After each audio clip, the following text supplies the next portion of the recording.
एक डिविडेंड क्या है, एक होता है लास्ट ईयर का प्रपोज्ड या फाइनल, करंट ईयर इंटरिम, और एक होता है करंट ईयर प्रपोज और फाइनल। क्या फ़र्क है इन तीनों में, ये भी समझ लें।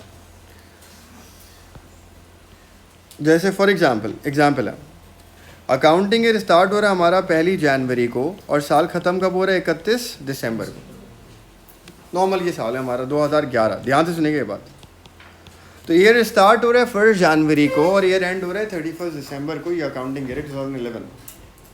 इनकम स्टेटमेंट कब बनेगी, प्रॉफिट कितना हुआ है कब पता चलेगा, तो फाइनल अकाउंट्स हमारे 31 दिसंबर को बनेंगे। ध्यान से सुनिएगा बात ये वाली, एक ही दफ़ा में सुनिएगा। मार्च 2011 में डायरेक्टर ने कहा एक काम करो, 500 रुपये का डिविडेंड दे दो। तो अकाउंटेंट ने कहा कि सर आप मार्च में 500 का डिविडेंड प्रॉफिट दिलवा रहे हैं, प्रॉफिट तो अभी तक निकला ही नहीं है। प्रॉफिट कब निकलना है, प्रॉफिट तो 31 दिसंबर को निकलेगा, इनकम स्टेटमेंट तो उस दिन बनेगी। प्रॉफिट आया नहीं है, इनकम स्टेटमेंट बनी नहीं है, लेकिन आप मार्च में ही डिविडेंड दे रहे हैं। डायरेक्टर ने कहा हाँ यार मुझे अंदाज़ा है क्या प्रॉफिट होगा पूरे साल में, आप दे दो 500 का डिविडेंड। तो इर्रिस्पेक्टिव कितना प्रॉफिट होगा ईयर एंड पे या नहीं होगा या क्या होगा, डायरेक्टर ने 500 का डिविडेंड दिलवा दिया। ये जो डिविडेंड होता है ये डिविडेंड होता है इंटरिम डिविडेंड, ये इंटरिम डिविडेंड जो ड्यूरिंग द ईयर पे कर देते हैं डिविडेंड, और प्रॉफिट उस वक्त तक कैलकुलेट नहीं हुआ होता। दैट इज पता है, प्रॉफिट तो साल के आखिर में बनेगा, जब आईएएस बनेगी तब निकलेगा, लेकिन फिर भी आप डिविडेंड देते हो इंटरिम डिविडेंड। फिर डायरेक्टर ने अक्टूबर में 2011 में डायरेक्टर ने कहा यार 300 रुपये का डिविडेंड और दे दो। अकाउंटेंट ने फिर यही बात करी कि सर अभी तो इनकम स्टेटमेंट बनी नहीं है, प्रॉफिट निकला नहीं है, आप 300 और डिविडेंड में दे रहे हैं। डायरेक्टर ने बोला यार मुझे अंदाजा है क्या प्रॉफिट होगा, दे दो डिविडेंड। तो 300 का और डिविडेंड दे दिया। तो ये कौन सा डिविडेंड है, ये भी इंटरिम डिविडेंड। इंटरिम डिविडेंड्स क्या है, dividends paid during the year, सही है। फिर हम पहुंचे 31 दिसंबर पे। 31 दिसंबर को इनकम स्टेटमेंट बन गई, प्रॉफिट निकल गया, और उस प्रॉफिट को देख के डायरेक्टर ने कहा कि यार एक काम करो 1000 रुपये का डिविडेंड और दे दो। ये जो इनकम स्टेटमेंट और साल के आखिर में बनने के बाद आप डिविडेंड डिक्लेयर कर रहे हैं, ये डिविडेंड होता है फाइनल प्रपोज्ड डिविडेंड। अब सुनिएगा बात, ये 1000 रुपये का डिविडेंड कब डिसाइड कर रहे हैं डायरेक्टर देने के लिए, 31 दिसंबर को, ईयर एंड डेट को। लेकिन ईयर एंड डेट पे दिया नहीं जाता ये, क्योंकि टेक्निकली मैं आपको एक बात बताऊं, जब आगे A2 में जाएंगे तो आप ये बात समझेंगे कि इनकम स्टेटमेंट बैलेंस शीट 31 दिसंबर को नहीं बनती। 31 दिसंबर तक की इनकम स्टेटमेंट बनती है, वो भी 2-3 महीने लग जाते हैं, फेब मार्च में जाके बनती है। बीच में ऑडिट भी होता है और ये भी होता है, और IAS 10 आ जाता है, इवेंट्स आफ्टर रिपोर्टिंग पीरियड, वो सब इसके बीच में लगता है, वो सब A2 की बात है।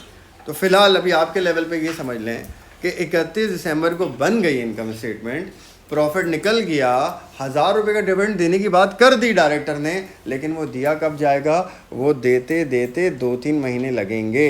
तो प्रपोज्ड फाइनल डिविडेंड साल के आखिर में डिक्लेयर किया जाता है, दिया कब जाता है, 2-3 महीने के बाद। इसका मतलब क्या हुआ, अब नेक्स्ट अकाउंटिंग ईयर देख लो, अपना अकाउंटिंग ईयर, अब नेक्स्ट अकाउंटिंग ईयर पे आ जाएं। अगर हम नेक्स्ट ईयर पे आते हैं तो नेक्स्ट ईयर क्या है हमारा, यह है 1 जनवरी 2012 शुरू हो गया, 31 दिसंबर 2012 को ख़त्म हो गया। तो अब क्या आया, जनवरी के बाद आया फेब के बाद, चले फेब ही कर लें ताकि कन्फ्यूजन ना हो। फेब 2012 में आके हमने वो 1000 रुपये का डिविडेंड पे करा जो पिछले 2011 के आखिर में डायरेक्टर ने डिक्लेयर कर दिया था। ये वाला 2011 के आखिर में कितना डायरेक्टर ने बोला डिविडेंड दे दो, प्रॉफिट को देख के 1000 रुपये का दे दो। वो 1000 रुपये दिए नहीं थे, कब जाके दिए, 2 महीने बाद। 2011 दिसंबर तो ख़त्म हो गया ना, 2 महीने बाद क्या आया, जैन 12 फेब 12, फेब 12 में जाके हमने वो 1000 रुपये का डिविडेंड पे करा। 11 वाला डिविडेंड है ये इंटरिम नहीं है। ये कौन सा वाला डिविडेंड है, 2011 का। पे कब हो रहा है, 2000, ये कहलाता है लास्ट ईयर प्रपोज्ड।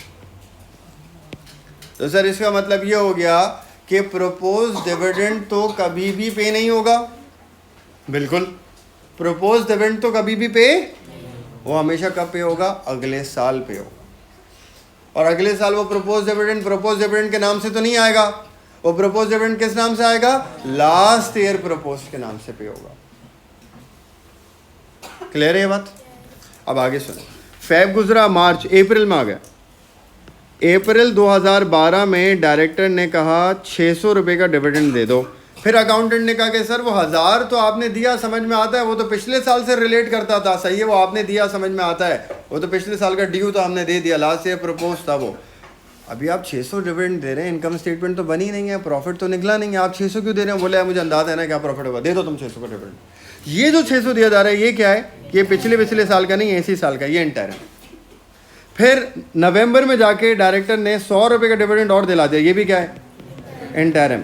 और दिसंबर में जब इनकम स्टेटमेंट बन गई और प्रॉफिट देख लिया तो डायरेक्टर ने बोला 1200 रुपये का डिविडेंड देंगे।